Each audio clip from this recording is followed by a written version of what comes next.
We now know how to decompose a vector or break a vector, let's say v, into its orthogonal decompositions.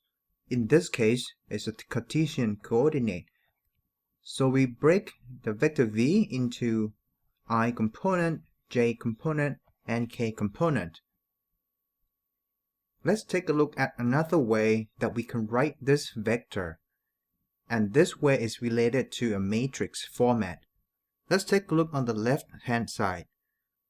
Orthogonal unit vectors I, j, k can be represented in a three-dimensional space using this vector, a column vector form. For I is a 1, 0, 0. For j is a 0, 1, 0. And for k is a 0, 0, 1. Notice that this is a 3 by 1 matrix form. This represents a vector in a three-dimensional space. Similarly, this is a 3 by 1 matrix form. This is a 3 by 1 matrix form. All of them are column vectors. So let's say that we are now multiplying Vx to I. Eventually, it means that we are multiplying Vx to each of the components of this matrix form. For I, the only component that is surviving is not 0, is Vx. If we multiply Vy to j, we are going to have 0, Vy 0. And if we multiply Vz for k, we are going to have 0, 0, Vz. And now we can add them up, and that gives us this vector.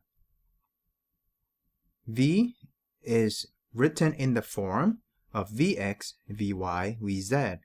And because the way we define I, j, k, like this, and this, the meaning of this format for a vector v is that we are going to have Vx in the I component like this, Vy in the j component like this, and Vz in the k component like that. In other words, when you write this form, it is equivalent to write this form with the assumption that your I, j, and k are defined like this. We can also inspect backward whether this form, when we define I, j, and k, matches with this form or not. So in this form, when we write this, it means that this vector will have Vx multiplied to the I component, and Vy multiplied to the j component, and Vz multiplied to the k component. So what can we interpret this one? Vector I is defined by 1, 0, 0.